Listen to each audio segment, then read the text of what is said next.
సోనియా గాంధీ గారి నాయకత్వం, రాహుల్ గాంధీ గారి నాయకత్వం, రేవంత్ రెడ్డి గారి నాయకత్వం, తుమ్మల నాయకుడు గారి నాయకత్వం, సుధాకర్ రెడ్డి గారి నాయకత్వం, శ్రీనివాస్ రెడ్డి గారి నాయకత్వం, బట్టి విక్రమార్క గారి నాయకత్వం, మట్టా రాఘవయ్య గారి నాయకత్వం, మట్టా దయానంద్ గారి నాయకత్వం. జై కాంగ్రెస్. కథల రామకృష్ణ, సావిత్రి, గోలమూడి నరసింహారావు, రమణమ్మ,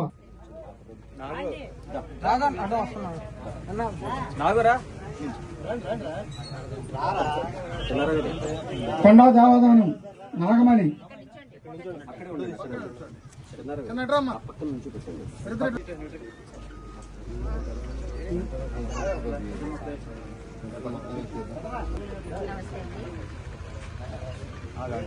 కందవ నరసింహం, కృష్ణవేణి,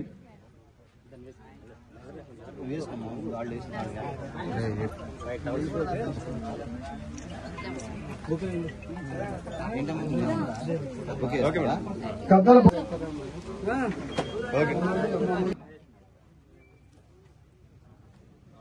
గద్దల నాగరాజు, దుర్గమ్మ, గంధం రాఘవలు, కేశమణి, సాత్ వాసు, భవాని.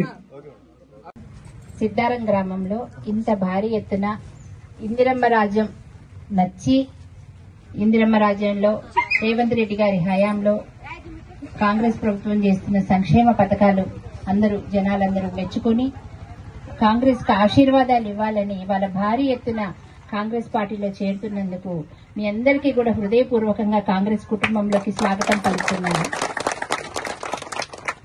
మేము కొత్త కాదు, మీరు నాకు కొత్త కాదు.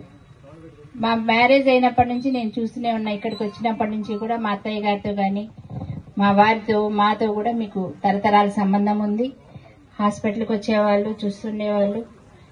అలాగే మధు వాళ్ళ నాన్నగారు, పూనయ్య గారు అంటే, వాళ్ళ అమ్మగారంటే ఇద్దరు కూడా జంట కబుర్లాగా ఎప్పుడు వచ్చినా ఇంటికి వచ్చేవాళ్ళు. ఆంటీకి రైట్ హ్యాండ్, మా అత్తయ్య గారికి రైట్ హ్యాండ్ లాగా ఉండేవాళ్ళు. అంత అనుబంధం ఈ ఊరితో మాకుంది. మీరు కూడా ప్రతి ఒక్కరూ ఏ చిన్న ఆపద వచ్చినా మా హాస్పిటల్కి వచ్చి ట్రీట్మెంట్ తీసుకునేవాళ్ళు. ఇంత అనుబంధం ఉండి కూడా మనం గత ఎన్నికల్లో కొంచెం సపోర్టు తీసుకోలేకపోయాము.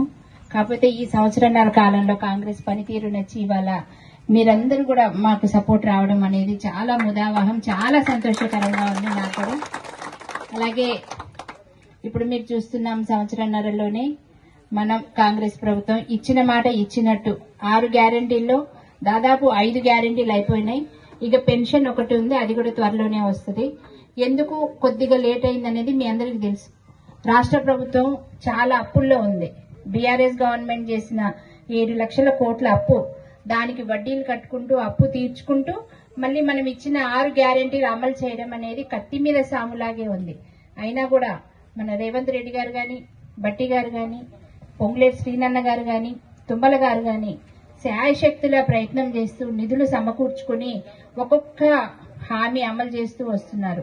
ఇప్పటి వరకు ఇచ్చినట్టు మనకు మహిళలందరికీ ఉచిత బస్సు ప్రయాణం కానీ, అలాగే మనకు ఉచిత కరెంటు 200 యూనిట్ల వరకు దాదాపు అందరికీ వచ్చింది ఉచిత కరెంట్ అనేది. అలాగే గ్యాస్ అక్కడక్కడ కొంతమందికి రాకపోయినా కూడా మనం 50 లక్షల కుటుంబాలకి గ్యాస్ సబ్సిడీ ఇస్తున్నాం. ఇంకా రాని వాళ్ళకు కూడా త్వరలో ఎడిట్ ఆప్షన్ వస్తే అది కూడా అమలు అవుతుంది. ఇవే కాకుండా సన్న బియ్యం, ప్రతి ఒక్క కుటుంబానికి కూడా సన్న బియ్యం ఇవ్వడం జరుగుతా ఉంది. ఇంతకుముందు మనం దొడ్డు బియ్యం తినలేక మరి కోళ్లకు వాటికి ఆహారం వేయడము, అమ్మేసుకోవడం అట్లా జరిగింది. కానీ ఇప్పుడు మనం ధనికులు ఏవైతే తింటున్నారో మన పేద మధ్యతరగతి ప్రజలు కూడా అవే తినాలన్న ఉద్దేశంతో ఒక్కొక్క కేజీ మనకు 60 రూపాయలు పడుతుంది రైతు నుంచి కొని మిల్లర్లతో ప్రాసెస్ చేయించి మనకి ఇవ్వడానికి. అయినా సరే మన అక్క చెల్లెళ్ళు మరి మంచి ఆహారం తింటే వాళ్ళ ఆరోగ్యం బాగుంటేనే దేశ భవిష్యత్తు బాగుంటుందన్న ఉద్దేశంతో ఆర్థికంగా భారమైనా సరే ఇవాళ మనకి సన్న బియ్యం పంపిణీ చేయడం జరుగుతూ ఉంది. అలాగే మహిళలకు చూసుకుంటే మొన్నటికి మనం డ్వాక్రా మహిళలకు చూసాం. వడ్డీ లేకుండా రుణాలు అనేది మనకు 10 సంవత్సరాల కాలంలో లేదు. ఇప్పుడు మన కాంగ్రెస్ వచ్చిన తర్వాత మనకి ఆ వడ్డీని అంటే వడ్డీ లేని రుణాలు ఇవ్వడం, మనం కట్టాల్సిన వడ్డీని గవర్నమెంటే బ్యాంకులకు చెల్లించడం జరుగుతూ ఉంది.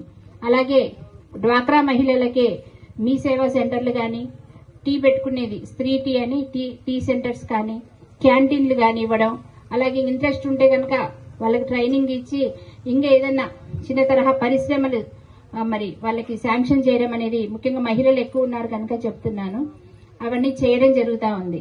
అలాగే మనకు ఆర్టీసీ బస్సులు కూడా మహిళా సంఘాలకు ఇచ్చారు. మన సత్తుపల్లికి 4 బస్సులు వచ్చినాయి, మండలానికి 1 చొప్పున. అలాగే వాళ్ళకి పెట్రోల్ బంక్ కూడా 2 శాంక్షన్ చేశారు. ఇప్పటికీ స్థలం వెతుకుతున్నాం, పెట్రోల్ బంక్ కూడా అంటే డ్వాక్రా వాళ్ళకి పెట్రోల్ బంక్ కూడా ఇచ్చారు. దాని ద్వారా వచ్చే ఆదాయము మన మహిళా సమాఖ్యకే వస్తుంది. అలాగే మరి ఇంకోటి సోలార్ యూనిట్ కూడా కల్లూరు మండలానికి 1 శాంక్షన్ చేశారంటే అది మన సత్తుపల్లికే. అంటే మనం ఇంట్రెస్ట్ ఉంటే ఫ్యూచర్ లో మనం కూడా పెట్టుకోవచ్చు. అది సక్సెస్ఫుల్ గా రన్ అవుతుంటే మన మహిళా సంఘాల ద్వారా మనం కూడా పెట్టుకోవచ్చు. ఇవే కాకుండా ఇంకేదన్నా ఇంట్రెస్ట్ ఉన్నా కూడా అన్ని చేస్తానంటున్నారు. రైస్ మిల్లులు కూడా ఇస్తానంటున్నారు.